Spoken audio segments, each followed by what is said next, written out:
মেহেরপুরে বেকার সমস্যা দিন দিন ভয়াবহ হয়ে উঠছে। বাংলাদেশে বেকারত্ব একটি বড় সমস্যা হলেও মেহেরপুরে এটি আরও বেশি প্রকট। বেকারত্ব বলতে বোঝায় যখন কর্মক্ষম মানুষ কাজ খোঁজে কিন্তু কাজ পাচ্ছে না। আন্তর্জাতিক শ্রম সংস্থার ভাষায় যারা কাজ ছাড়া আছে এবং সক্রিয়ভাবে কাজ খুঁজছে তাদেরই অবস্থা বেকারত্ব।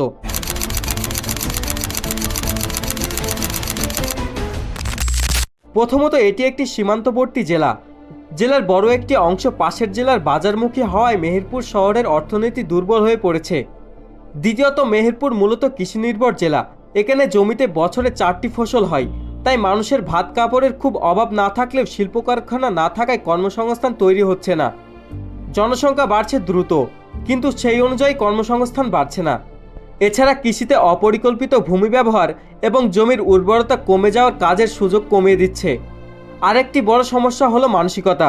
মেহেরপুরের অনেক তরুণ কায়িক শ্রমকে ছোট মনে করে, ছোট কাজ করতে চায় না, কিন্তু বড় চাকরির অপেক্ষায় বসে থাকে।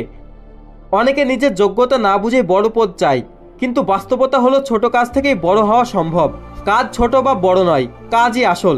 চাকরি দরকার, চেয়ার না। পানের দোকান, সিএনজি চালানো, সেলসম্যান, ফিল্ড অফিসার, যে কাজই হোক সৎভাবে কাজ করলেই সম্মান কমে না।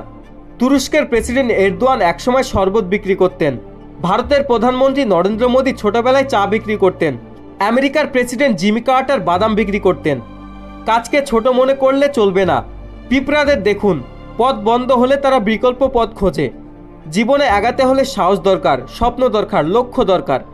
এসো আমরা সবাই লজ্জা ছেড়ে ফেলি, কাজ করি, বেকার থাকবে না কেউ।